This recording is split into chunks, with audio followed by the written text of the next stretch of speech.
அந்த ஒரு நொடியில என்கிட்ட இருந்த எல்லாமே போன மாதிரி ஆயிடுச்சுமா. இத்தனை வருஷமாகியும் அது என்னால ஒரு விபத்துன்னு சாதாரணமா கடந்து போக முடியல. எனக்கு என்ன இருந்தாலும் பரவாயில்லம்மா, ஆனா நான் என்னோட ஆண் குழந்தைய தவற விட்டுட்டேம்மா. அந்த குழந்தை என்னமா பாவம் பண்ணுச்சு? இப்படி பாதியிலேயே என்கிட்ட இருந்து பறிச்சு கொண்டு போறதுக்கா கடவுள் எனக்கு அந்த குழந்தைய கொடுத்தான்? என் ஆண் குழந்தைய நானே கொன்னுட்டேன்னு தினம் தினம் அந்த குற்ற உணர்ச்சி ஊசி மாதிரி நெஞ்சில குத்திக்கிட்டே இருக்குமா. இந்த கருப்பு தினத்தை கடவுள் ஏன் எனக்கு கொடுத்தான்னு எனக்கு தெரியல. பிஞ்சு குழந்தைமா, எவ்வளவு வலிச்சிருக்கும். ஏன் இப்படி ஒரு கோர விபத்து என் வாழ்க்கையில நடக்கணும்? நான் என் 2 குழந்தைங்களோட சந்தோஷமா தேனியில எனக்கு கிடைச்ச வேலையை பார்த்துட்டு நிம்மதியா அவங்கள வளர்க்கலாம்னு நினைச்சேன். ஆனா அந்த கடவுள் எனக்கு 2 குழந்தைய கொடுத்துட்டு ஒன்னு அவனே பறிச்சு எடுத்துட்டு போயிட்டான். சாகுற வரைக்கும் இந்த வலி என்னை விட்டு போகாதுமா. இந்த நரக வேதனைய தினம் தினம் நொடிக்கு நொடி நான் அனுபவிச்சுக்கிட்டே தான் இருக்கேன். எதனால எனக்கு இந்த மாதிரி ஒரு மரண தண்டனையை கொடுக்கணும்? என் ஆண் குழந்தைய மேல எவ்வளவு கோவமா இருக்கும் தெரியுமா? மேல இருந்து எல்லாத்தையும் பார்த்துட்டு தான் இருக்கும். ஆனா சத்தியமா நான் வேணும்னு பண்ணலடா செல்லம், ஏதோ தெரியாம நடந்துருச்சுடா அப்படின்னு சொல்லி என் பிள்ளையோட காலை பிடிச்சு அழணும்னு தோணுதுமா. உருவாக்குன நானே அழிச்ச மாதிரி எனக்குள்ள ஒரு பெரிய குற்ற உணர்ச்சி இருக்கு. விஜி, உன் குழந்தை உன்கிட்டதான் இருக்கு. கூடிய சீக்கிரத்துல உன் குழந்தை யாருங்கிறத நான் உனக்கு காமிக்கிறேன். எதுக்கும் கவலைப்படாத விஜி. சரி விடுமா, முடிஞ்சு போனதை பத்தி இப்ப பேசி எதுவும் ஆக போறதில்ல. என் குழந்தை அம்மான்னு சொல்லி என்கிட்ட ஓடி வந்து என்னை கட்டி பிடிக்க போறதில்ல. அவன் தான் என்கிட்ட இருந்து போயிட்டானே, என்கிட்ட இருந்து பிரிச்சு கூட்டிட்டு போயிட்டான். நான் கோவிலுக்கு போயிட்டு ஐயரை வச்சு இறந்து போன என் குழந்தைக்கு திதி கொடுத்துட்டு வரேன். இல்ல, புள்ள சாகல. நீ அதெல்லாம் பண்ணக்கூடாது விஜய், அதெல்லாம் பண்ணக்கூடாது. என்னம்மா சொல்ற? என் புள்ள சாகலையா?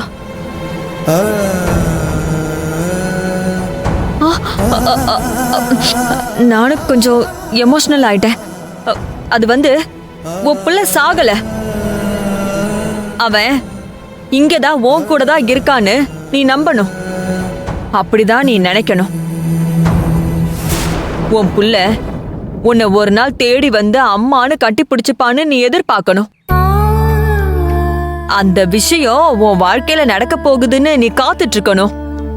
அத விட்டுட்டு இது கொடுக்க போற அது கொடுக்க போறேன்லாம் சொல்லிட்டு இருக்காத. அதெல்லாம் பண்ணக்கூடாது விஜி.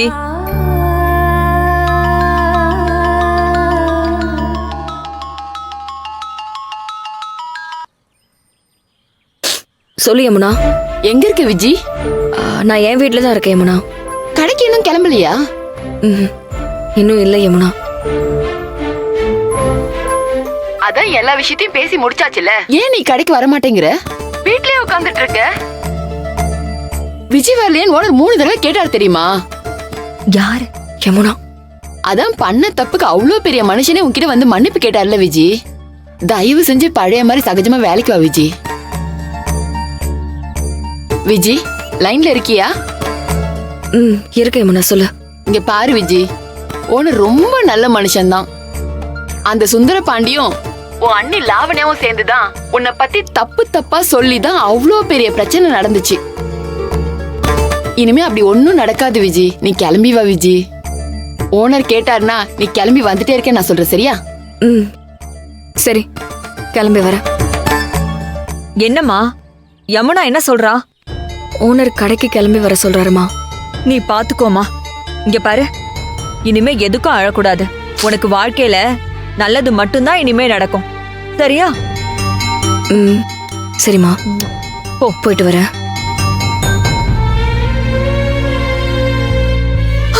ஐயோ, குழந்தை செத்து போச்சுன்னு நினைச்சு அதுக்கு திதி கொடுக்கணும்னு நினைக்கிறாளே.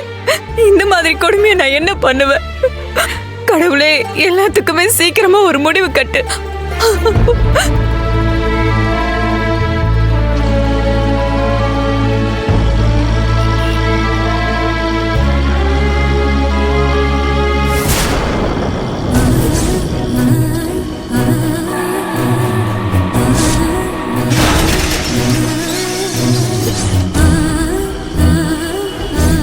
உன் புள்ள சாகல.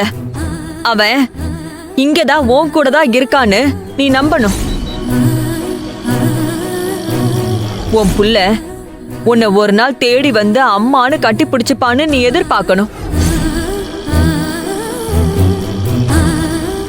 அம்மா சொன்னதெல்லாம் நடக்குமான்னு எனக்கு தெரியல. ஆனா நடந்தா எவ்வளவு சந்தோஷமா இருக்கும். என் புள்ள என்கிட்ட வந்துட்டா அதை விட வேற என்ன எனக்கு வேணும்?